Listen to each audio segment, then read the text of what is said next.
A Malaysian aid flotilla has arrived in Yangon's harbour to deliver supplies for Myanmar's Rohingya Muslims. The flotilla is bringing 500 tons of foods and emergency necessities for the Rohingya minority. Almost 69,000 Rohingya people are living in Myanmar's Rakhine state, and they're seen as illegal immigrants by local people. David Grunebaum joins me now live from Yangon, Myanmar. Good to speak to you. So, dozens of people, including some Buddhist monks, demonstrated at the port with signs saying "No Rohingya." Why is there this reaction towards the Rohingya?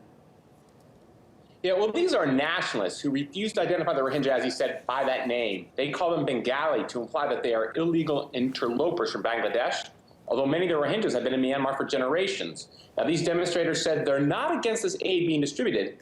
They're trying to deliver their message to the wider Southeast Asian and global community. But of course, many people around the world do not agree with them. The aid that was dropped off in Myanmar is not all going to Rohingya Muslims, is it? It will be divided between Rohingyas and Rakhine Buddhists. Has this caused further animosity between the two groups? Well, what you're seeing there, that's very common here. For years, many of the ethnic Rakhines have said that a disproportionate amount of humanitarian aid goes to the Rohingyas, and many Rakhines believe they have not gotten their fair share. Rakhine State is one of the poorest and least developed areas in the country. However, many people counter the ethnic Rakhine's point of view by saying the Rohingyas, because of the persecution they have faced for years, are suffering at a disproportionately higher number than the Rakhines, and that the aid should be need-based. But the Rakhines, who are the majority ethnic group in Rakhine State, put enormous pressure on the Myanmar government. So this week, the UN Special Advisor said a Myanmar government investigation looking at alleged human rights abuses towards the Rakhine is not credible. What has been the government's response? Yeah, well, members of that committee have defended the job they're doing, saying this committee is impartial and only seeking the truth.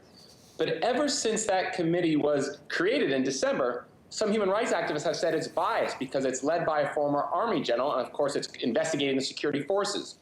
Now, this committee came out with an interim report in early January saying there was not sufficient evidence to support the claims of human rights abuses. But recently, the United Nations released a report based on interviews with hundreds of Rohingya refugees who fled to neighboring Bangladesh, who talked about large numbers of extrajudicial killings, gang rapes, and the burning of Rohingya villages. This UN report said it's very likely that Myanmar security forces committed crimes against humanity. The Myanmar government says it takes this UN report seriously. It says it will investigate and take appropriate action when there's proof of abuses, but it has not said if it will allow international experts access to the areas where these alleged atrocities took place. Thank you for joining us here on TRT World, David Grunebaum.